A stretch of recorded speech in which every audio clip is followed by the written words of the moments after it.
And recently, there's been a lot of press coming out of the States, and these are the biggest asset managers in the world: BlackRock, Blackstone, Blue Owl. They've all been under a lot of pressure, and their share prices, listed entities that they are anywhere down from 20 to 30%. Now, does that mean that the underlying credit is impaired or anything? No, it doesn't. But the fear factor that's come out in the press has been quite dramatic. We've fielded a lot of calls here at Pallas saying, oh, what's going on with the US private credit market?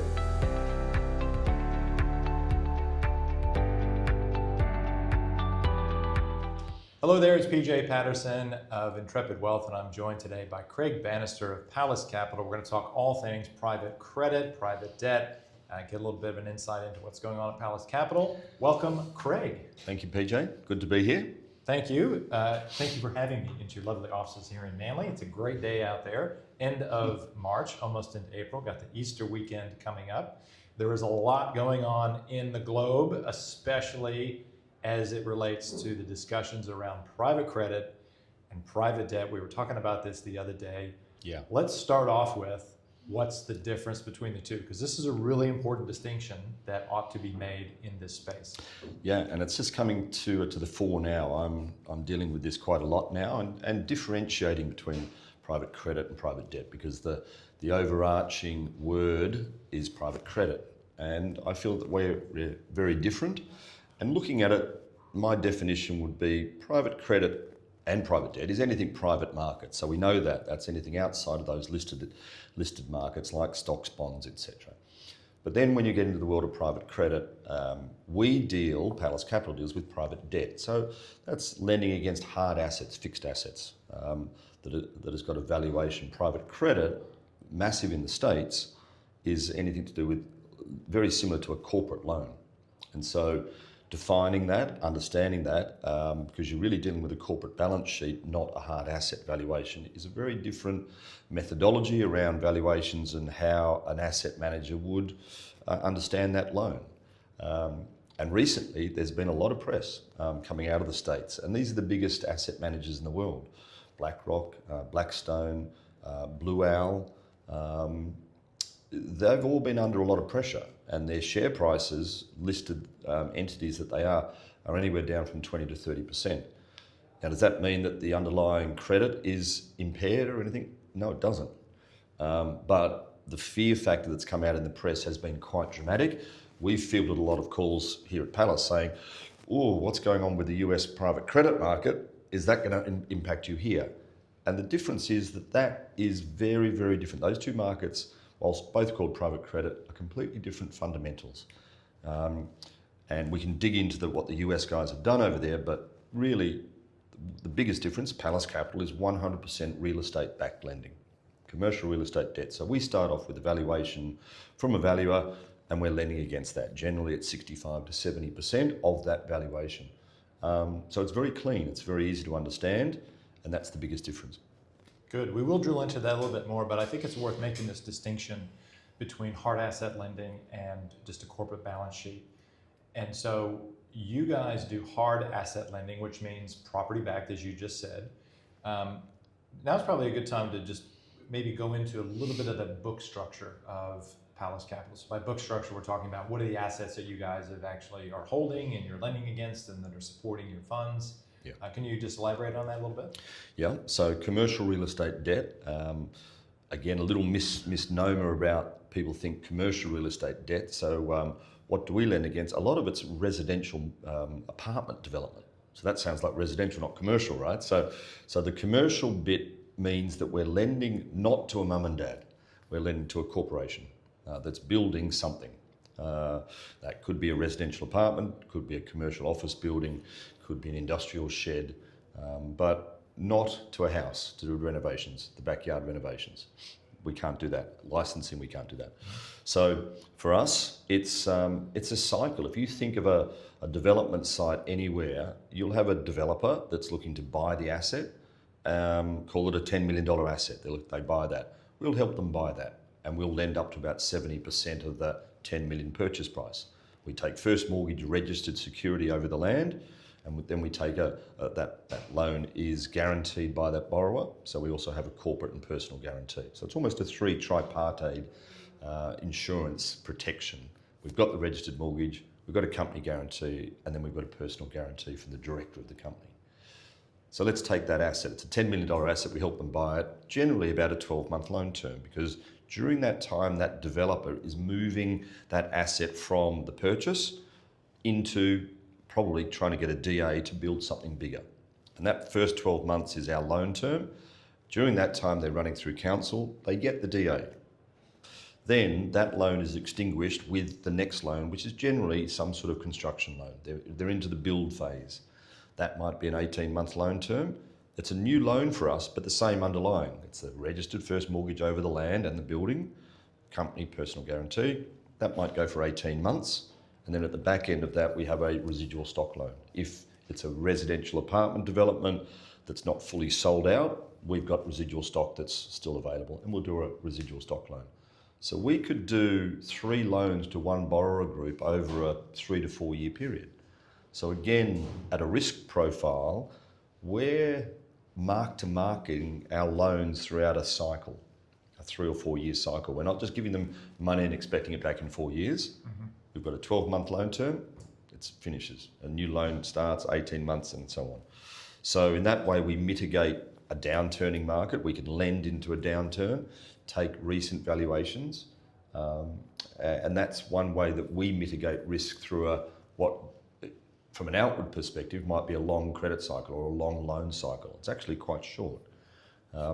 So our loan book at Pallas Capital is dealing with loans like that. We're dealing with pre-development loans, we're dealing with construction loans, and back-end residual stock loans.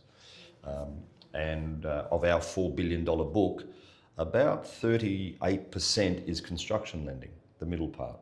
So the other pre-development and residual stocks would take up a lot of that, the balance. So we look at that risk profile of the borrower, and our loan sizes are generally around $10 to $15 million. So different when you look at all the players in the private credit sector, private debt sector, they're different loan sizes. They play in different parts of the market. So you've got some very large non-bank players out there that are dealing in real estate, commercial real estate debt, that are doing a $500 million loan to one borrower group. Just not our bag. So we're dealing a 10 to 15 average loan size.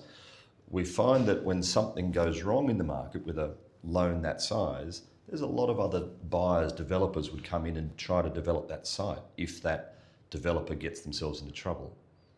If you've got a $500 million site, there's not too many other buyers that are going to take up. So the risk factor is different. So we've played in that mid-market space for 10 years now. The loan book we've done $9 billion of lending over that time, and that's over 1,500 individual loans to borrowers. And we've never had a loan that's gone into a loss situation. And part of it is that mid-market space, that when loans will always, or can have the ability to always have problems, right? You're always going to have the property's moving, it's up and down and around and around. And developers will get themselves into issues, and so we as a lender will encounter those issues. How you mitigate that at a risk management is key. And there's a lot of exit strategies to deal with a $10 to $15 million loan, and that stood us in good stead over this 10-year period. There is so much to unpack in that awesome answer. You covered a lot of ground there. I want to start back at the very beginning where you used a word that maybe, in particular, my clients wouldn't be familiar with, and maybe some in the industry may not be familiar with, and that's tripartite agreement. And you sort of described that in terms of having 3 layers of risk mitigation. So you have the security itself, then you have guarantees from the company that might be doing the borrowing, and then you have a third level, which is those personal guarantees. So if we tie that to maybe a time when you had some loans that might have needed to be worked out, have you ever gotten to the point where you've had to tap into a personal guarantee from a borrower? Thankfully, not yet. It's that's great that we've never got down to that level. But yeah, you start off with the actual mortgage, and so when we're dealing with that $10 million property and we're lending $7 million, effectively what we're looking for is an impairment of over 30%. So you can touch it and feel it. You can see the property market out there. And right now is a good time because people are worried about equity markets falling 10%. If that was to be put on us, the same sort of metric, a 10% fall in the value of property out there means that we still have another 20% to fall before we start to lose a dollar. And this is the defensive qualities of commercial real estate investment versus equities. You may get a 20% upside, 25% upside on a great year in equities, but as you would know, you will also have a 10-20% downfall at some point of time. The real estate market, what we're doing is it's slow and steady. It's, in first mortgage debt world, it's 8 to 10% returns, paid monthly, and that shouldn't change, and it hasn't changed for us in 10 years. It's just been this slow and steady, and that's because of that structure. We're lending at 70%. Our asset can fall 30% in value before we start to lose a dollar.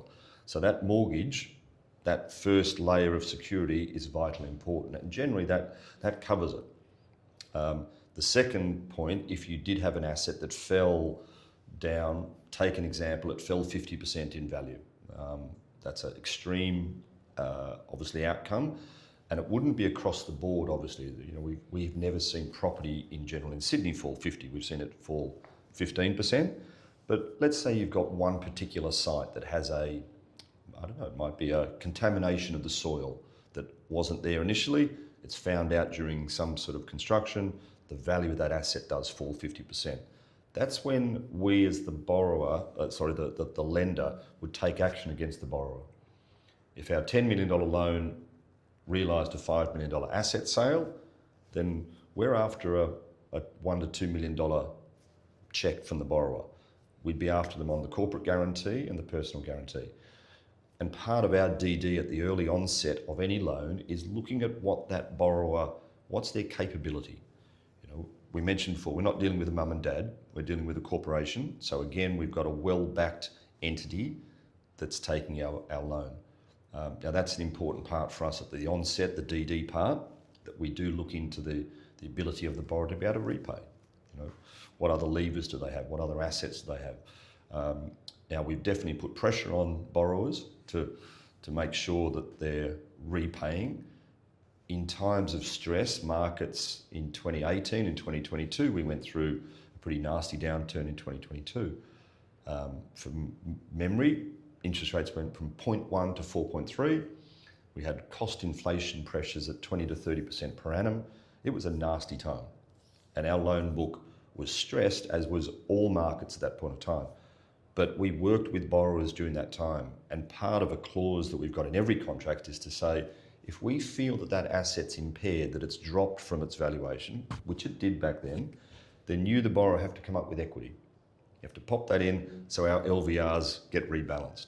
And that's an ongoing thing. It's not a mandate, it's just an ongoing part of our DD that we're monitoring a loan over a 6, 9, 12-month period. And borrowers did input equity. They rejigged it so we were back into a comfortable 65, 70% estimated LVR. Now that's an important fact because, as we went through that, the borrowers that couldn't do that were the ones that we started to hold a lot closer. And you really had to, were you going to take action against them?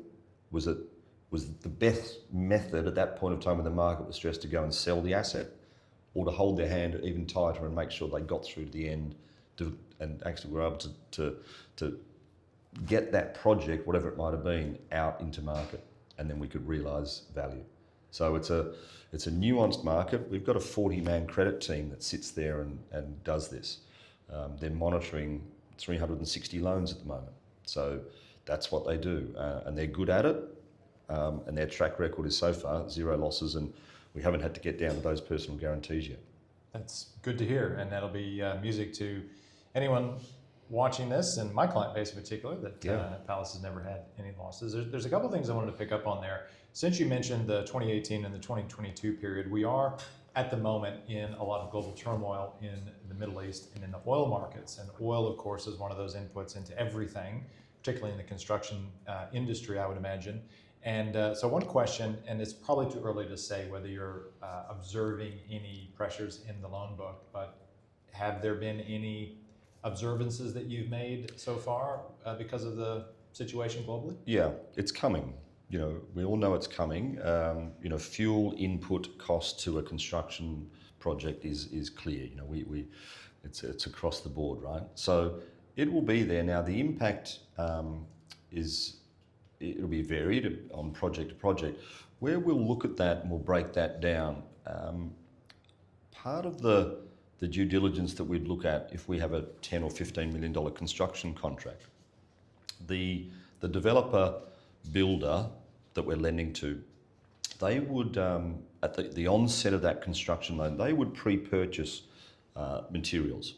So 50 to 60% of the build contract would be pre-purchased at today's prices. So that's locked in. You've then got the other variable, sort of 40%. Now that's going to be impacted by these sort of cost pressures. It's hard to say how long this will last. Of course, everyone's quite nervous about that. So it's an unknown factor. All I can say at the moment, at this point in time, is that 2022 does have similarities where we had cost pressures of 20 to 30% per annum. They were extreme. The market, now, it was a tough time. So does that come back at that level? Hard to say. But we know that working with borrowers, understanding where the market is, and also looking at the end result of the property market. Is the property market, coming back to our examples, falling 30%? Because that's when our loans will start to be under impairment and getting into a loss situation. Now that's extreme. I don't think the government of Australia will allow property to fall 30%. If they can do anything about it, we're going to see a big change. We'll see interest rates falling, we'll see all sorts of things. So we are in an asset class that's naturally protected from that, which is great. That's obviously one of the you know, you talk about these defensive qualities of this asset class. It's a protected species. So that's good. So at one point of time, there'll be pain, but there will be relief coming from a natural thing, which would be interest rate cuts. So we're on it. It's a hard thing to say how bad it will get at this point of time. Let's hope that this war does get resolved, because no one wants to go down that path ultimately. But it's not going to be without its challenges. Yeah, I agree, and hopefully it does get resolved sooner rather than later. I want to go back to something that you initially led with, and that was that you might have 3 loans to the same entity over the course of the cycle of that developer or entity doing what they do. And Yep. I wanted to hone in on one thing, which was the creation of value through the development cycle. A lot of people don't understand property development. They immediately hear property development and immediately they think it's really, really risky. And one of the things that I try to counsel my clients on and say is, well, for example, you lend that $7 million against a $10 million asset to purchase something that over the next 12 months, that borrower is going to get some DAs and some other things to try to improve the use of that site. And that is increasing the value of the site so that you can then roll into the second loan. Can you just walk through sort of how that works in practice? Yeah, if we take that example, you've got a $10 million land purchase. We're lending $7 million, let's call it, against that land. So we own that land, and that over that 12-month period, that borrower, developer, is moving to get that DA, that application to build, let's call 20 apartments on that site. So it might be just a house, maybe somewhere in the eastern suburbs on a massive block. All around it, there's other apartment blocks, so the developer knows that they can go to council and have a high chance of success of getting 20 units put on that site. Absolutely, and we've seen that through this LMR, the low to medium rise housing that the government's come out with. They've got the TOD, the TOD, transport orientated development around the metro train stations. And now they've got these other larger state significant development sort of sites that are 100 apartments larger. But the one that's impacting a lot of us in local areas are the LMR. I live up here in Balgowlah. My street's been impacted. It's now an LMR region, so people can build up to 3 to 4 stories. So that's where this might come in. So that $10 million block of land, and let's say the end value of those 20 or 15, it doesn't matter, is 20 million. How we manage that loan, once the DA is approved for the the end development. Then the next loan that we're making, the $20 million construction facility loan, we're not lending $20 million on day one. That's the important part, and maybe this is part of that risk mitigating factor. On day one of that 18-month loan, our loan to value ratio is 65%, maximum 70. So of the $20 million end value, let's call it 70%, we'll be loaning $14 million, and the other 6 will be equity supplied by the developer. But on day one, we know we've got to extinguish the pre-development loan, which is a $10 million loan. That will be the first... Seven. But the asset, yes, correct. And then the asset's worth 10 at the land. It's probably now worth 11 or 12, actually, because they've got the DA on it. And then we have the other, call it 10 million of our loan, that will be advanced to the borrower over the next 18 months as they complete the project. So as a lender, our risk is mitigated where we have a QS report that comes in from the quantity surveyor. They will say, we've laid the cement slab on site. That's $1 million. We'll pay $1 million. But the value of the asset's gone from 10 to 11, or 12 after the DA to 13, because there's inherent value now that there's a slab laid. And so we're always just lending against an improved value up to the very end where that actual development comes out of the $20 million end value, which was the original plan. So that's, in a simplified way, that's how we lend against a construction project, and so we can mitigate the risk as it goes through. If something happens mid-build and the builder goes bankrupt, which has happened, we, as the lender and the borrower, will need to get a new builder in or replace that. That costs money, and generally it will cost the equity component, the equity holders in that development, real money. The debt holders at this 60 to 70% level, I haven't seen get affected by that type of issue yet. Again, it would mean that whole asset has to fall 30%, which is unlikely given a normal market. Yeah. But definitely when a builder goes bankrupt, it hits the equity side of it, not the debt side. So it's a good part for your investor, a debt investor, to be sitting in that senior debt, first mortgage, 60, 70% tranche. One of the terms that I use with my clients is being at the top of the capital stack. Yeah. And that's a fairly standard term that we use a lot in what we do in the money space. But for sort of the average investor, can you just walk through very simply what that means? So when you're at the top of the capital stack, you have that first mortgage security, anything goes wrong, you're going to be one of the first in line to get paid. You are, exactly. You're sort of first in, first out, call it that way. If you think of that stack being 100% of the development and the value of it, the senior debt goes to 60 or 70%, depending on the actual loan. That's the first part that gets repaid from any sales. So that's the senior part. The next part would be what they might call a mezz or a second mortgage. Generally, that's lending up to around 75% of the value of the asset. And then after that, you're getting into equity splits. The 75 to 100 on a normal market, the developer will take that as an equity tranche, but very often they split that as well and put a preferred equity layer in there and then ordinary equity. And so the most at-risk tranche is the ordinary equity. If the value of that building drops 10%, it's the ordinary equity, the developer's profit, that's going to get hit first. Then as it comes down, it comes into the preference equity, the senior or second mortgage part of it, and then finally the senior debt stack. So it's a layered capital stack, and that's exactly how it works. So you're first in under senior debt, you're also first out to get repaid.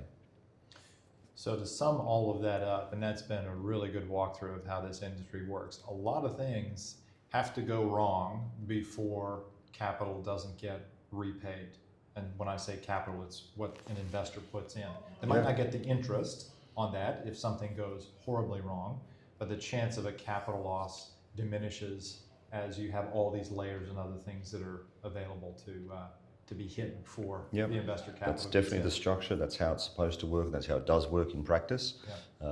So that senior debt, is a defensive quality. It's it's sort of new, but it's not. It's really for the average retail investor and wholesale to that matter. 2015, 2016 was the time that it changed, that the access to this type of lending, investing, opened up.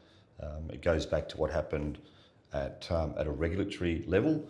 The regulations changed back in 2015-16. It forced the major big four banks to move out of the space. They were doing 95% of the lending back then. Today they're probably doing about 70% of that lending, and the gap's been filled by private lenders such as ourselves, Pallas Capital, funded by high net worth family office behind it. But there's other non-banks that are funded by retail as well. So that opportunity has come up for these investors. And in that portfolio mix of equities and bonds and alternates, this private debt space is delivering 8, 9, 10% returns. And it's been solid. So that's where it's been a great addition to portfolios that wealth advisors are being able to offer their clients now. Mm-hmm. And the understanding of what this market is, just like what we've gone through the capital stack and what type of assets are we lending against, is a really important part of it. The understanding's growing. I can see that from the investor base that we've got. It's grown steadily over 10 years. People are much more familiar with structures and what's going on now, and it's not as perceived risky as where it was 10 years ago for sure. So it's becoming more mainstream than alternate in many ways, but still got a way to go. Yeah. There is still a big education piece on that, I suppose. Okay, I wanted to quickly talk about something that I often get asked by clients. And the question is, what happens if Pallas Capital goes broke or disappears? What happens to my investment? And I would love to hear your answer to that question. I know what the answer is, but I want to hear you. So Pallas Capital doesn't own anything. So we don't own the asset. We're a trustee for each loan. So you think if we've got 360 loans that we have arranged, Pallas Capital has arranged that. It's investor money that's come through. Now we manage the loan against the borrower. So in a simple way, if Pallas Capital, let's say all of our execs died in a plane crash, there we go. So we're no longer. What happens? Who manages those loans? So it's a trustee scenario. So the trustee was Pallas Funds, which was part of who we are. But that gets transferred to another non-bank lender. It's as simple as that. The underlying borrower still has to repay that debt, and the investors have come through that trust structure. And so a new trustee is appointed to manage the loan and repay the investors. So the investors are not reliant upon Pallas Capital, the business, to make money. It's the trustee that's actually looking after the loan on their behalf, and the trustee can be replaced. Yeah, that's my understanding of it. That's a great answer, and it's not unlike any bank. Say if Westpac fell over tomorrow. Yeah. Well, for anybody that's borrowed money from Westpac, it doesn't mean happy days. You don't have to repay your mortgage in Westpac. It means that some other bank would probably step in, buy those mortgages, and you would have now a CBA mortgage or whatever. So that's true. Very similar to that. And I suppose the other way to describe it too is that Pallas Capital, you are a business that's out there marketing non-bank lending and specializing in a particular space in the market, which a lot of other people do not specialize in that. So your business is structured around providing a service to a niche area of the market that you have depth in and expertise in, which makes you so good at managing capital. Yeah, exactly right. That's all we're doing. Commercial real estate debt. We're not doing private credit. We talked about the other company type credit. We're not doing that. So for us, we have a very sole focus in commercial real estate debt, and that's what we'll continue to do.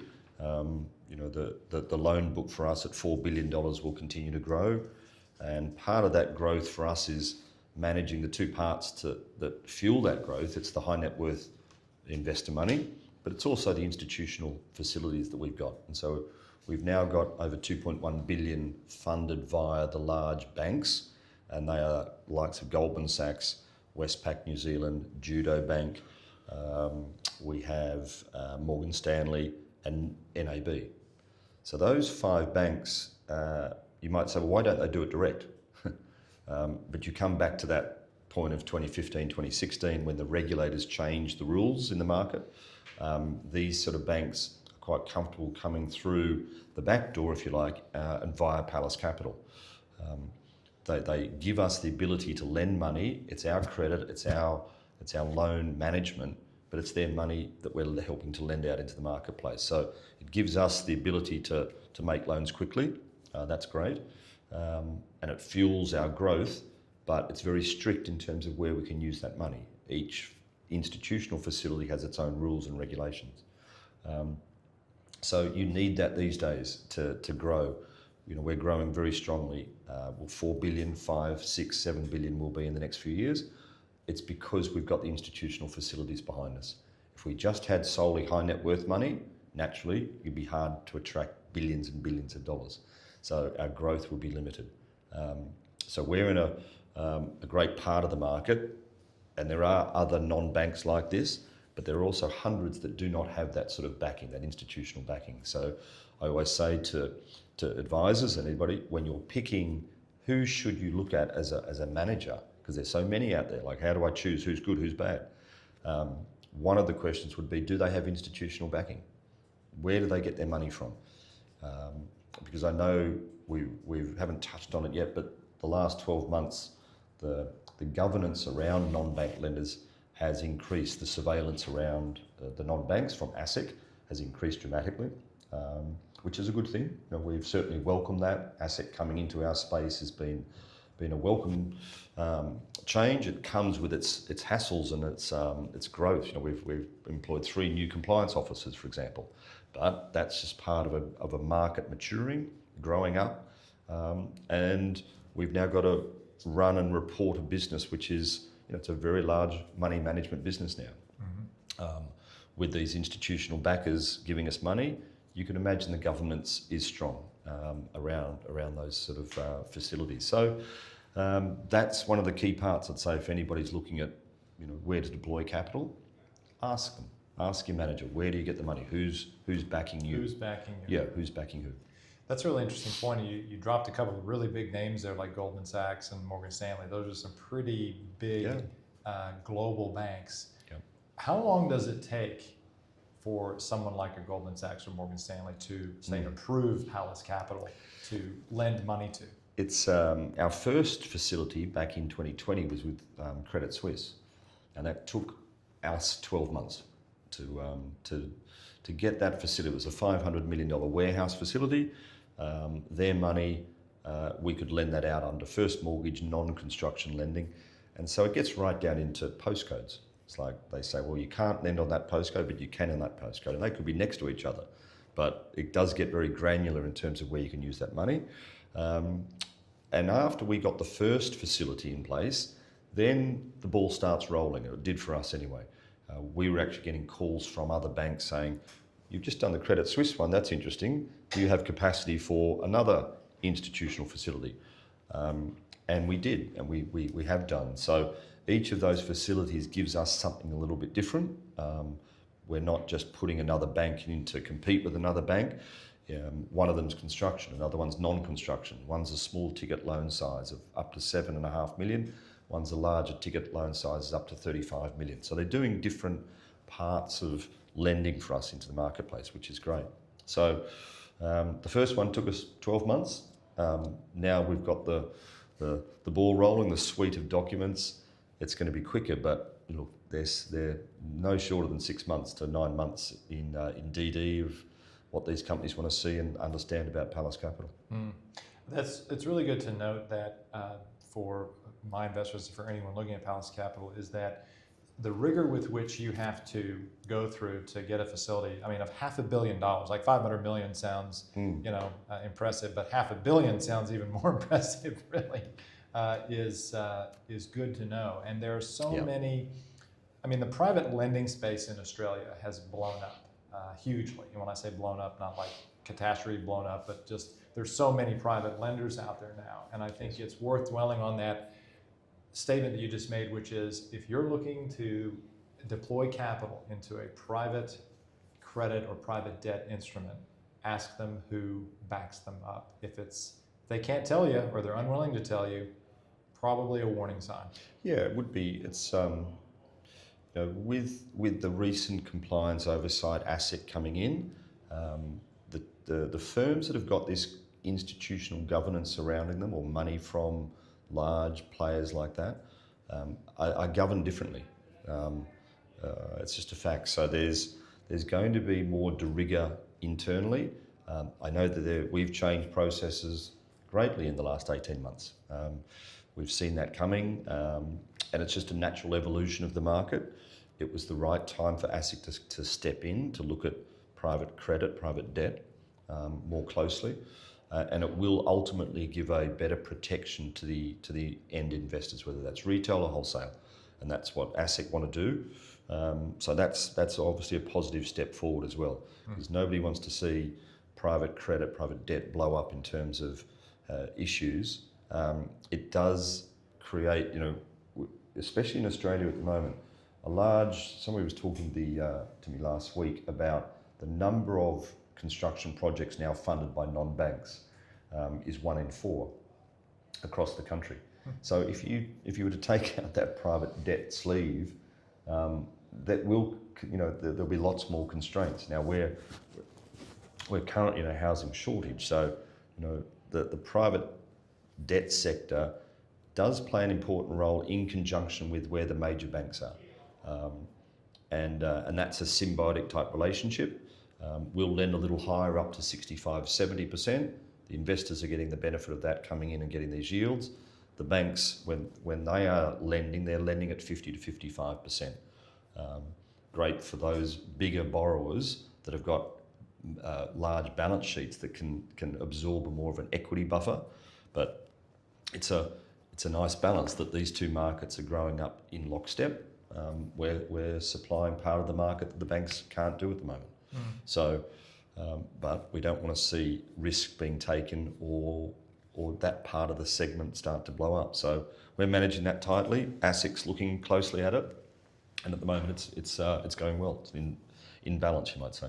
That's good to know. I did not realize that 1 in 4 construction loans were being funded by the private sector. Effectively. Yeah. That's huge. That's huge now. That'll be a major problem with this sector. And some of these private lenders, they're lending huge projects. They're $500 to $1 billion projects.